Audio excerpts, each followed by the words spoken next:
Hi guys, welcome back to my channel and to today's video where I'm going to be talking a little bit about this bird eye piece that I recently created.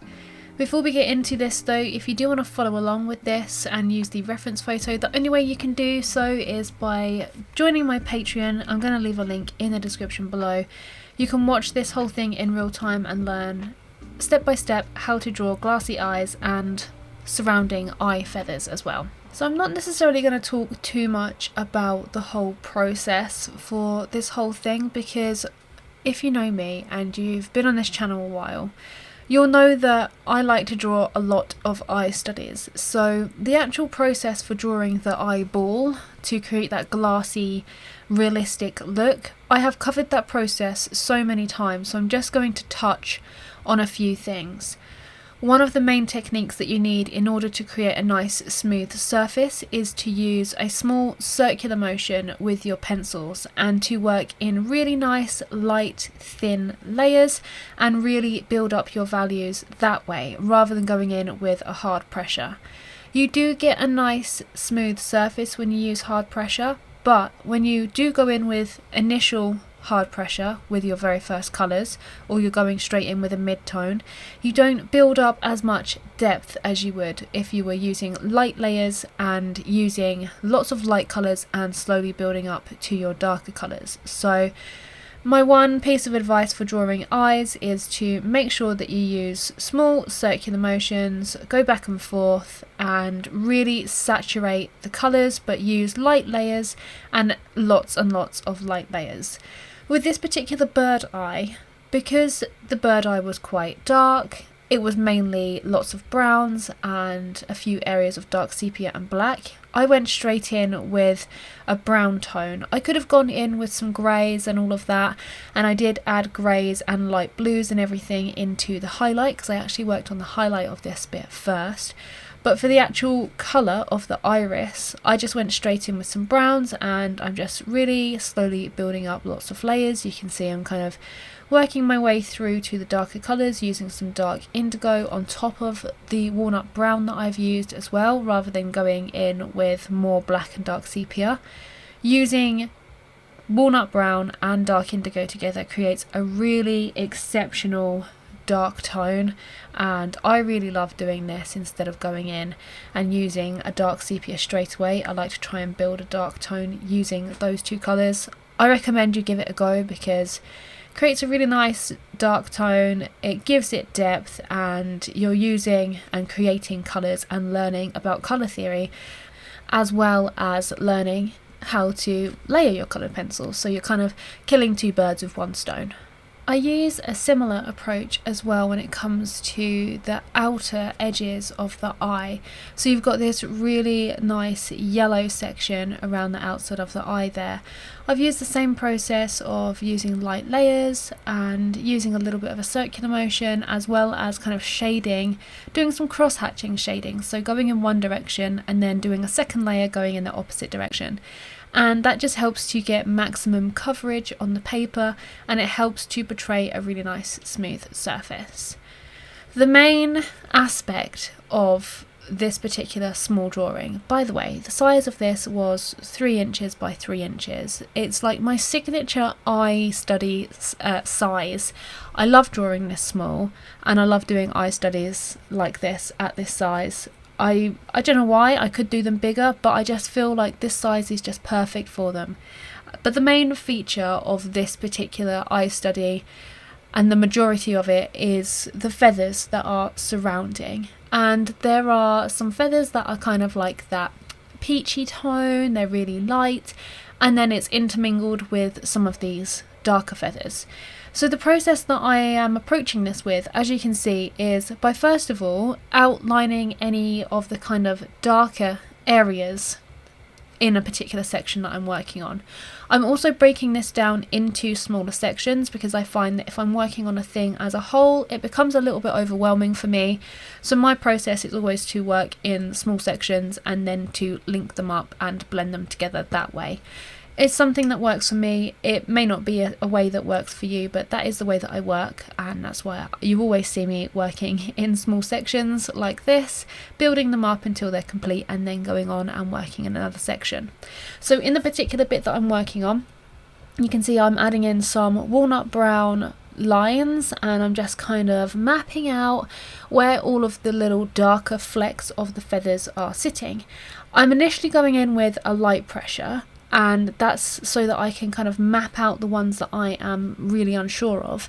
But the ones that I'm pretty certain of, and the ones that I've kind of designated in graphite beforehand, those ones I'm going in with a firmer pressure on my brown, and it just really helps to designate where those are going to be, and then I can add all of the shading around there. So you can see I'm adding in some darker sections with the walnut brown, going around them and shading with some of my sort of orange tones and building up the shading. The colour combinations that I've used to create these kind of peachy, cinnamony tones at the forefront by the inner corner of the eye here, I've used some ivory and cinnamon as my first couple of layers.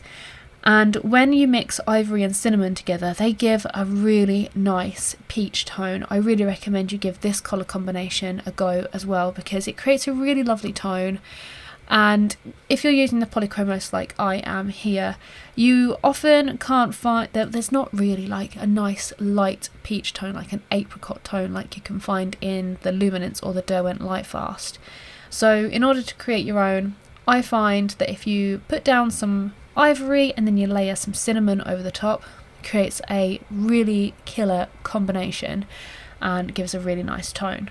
Then on top of that, after I've added in all of these little walnut brown sections and these darker feathers, I go over the top with some burnt ochre and some brown ochre as well. The burnt ochre has a little bit more of an orange tone, whereas the brown ochre has more of a yellow tone. And depending on the situation and any kind of lighting effects, I will use one or the other, or a combination of both if I'm feeling a little bit, just want to add a little bit of jazzy something in there. But usually I use those in order to enhance those kind of apricot tones. And then over the top I'll add a little bit more cinnamon, and I'll blend it all together with some ivory as well. So using those kind of 4 key colours to create this, I find works really well. If you have any other suggestions of other colours that I can add in or that you may use in your work, pop them in the comments below so that we can help out all of our fellow coloured pencil artists. The darker feathers, you can kind of see that I am building them up with some grey, and I'm also adding in dark indigo and that famous dark indigo and walnut brown combination. The finished effect of the darker areas I think works really well with this combination. With this particular piece I had picked out 2 brown tones, which was burnt umber and walnut brown, and I've used a combination of those throughout this piece in some of those darker areas. And I've also picked out dark indigo, obviously, but the only other dark colour that I've picked out is dark sepia, and I've mainly used the dark sepia sparingly and only in areas that I really need to go a little bit further with. So there's a couple of instances in the eye that I've used dark sepia, and in the lower half of the eye that I'm adding in now, I also use a little bit of dark sepia through there as well.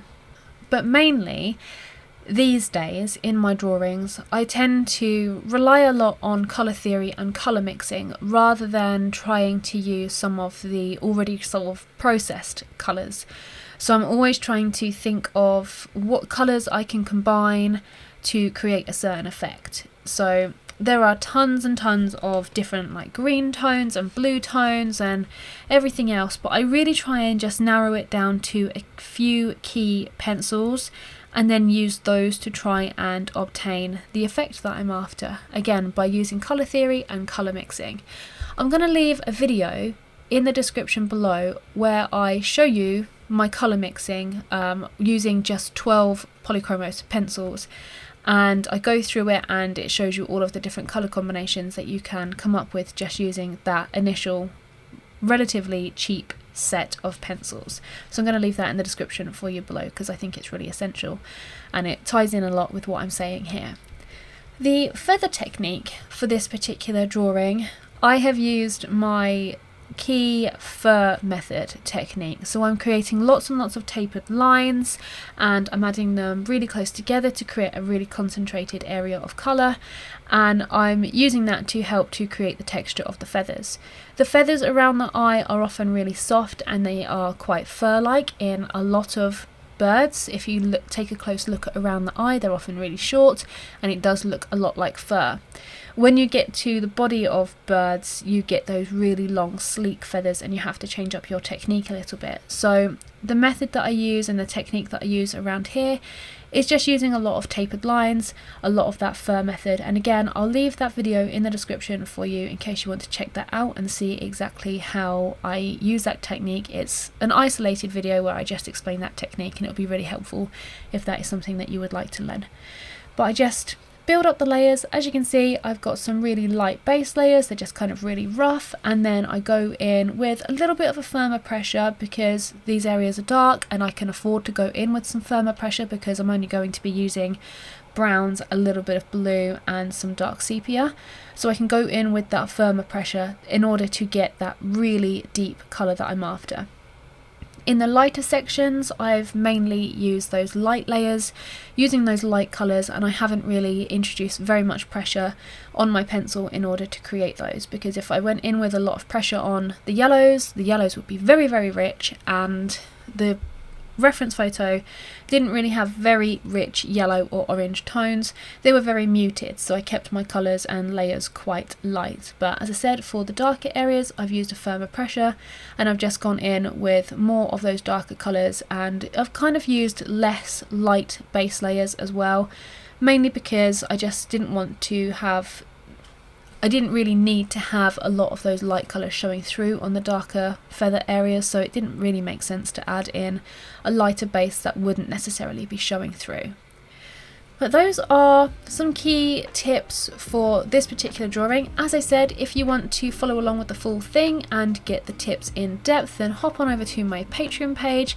The link is in the description as always. If you do follow along with this or any other tutorials or use the tips that I have mentioned in this video, make sure that you tag me over on Instagram because I am always interested to see what you guys are creating. And I really hope you enjoyed this video, and I will catch you guys in the next one. Bye!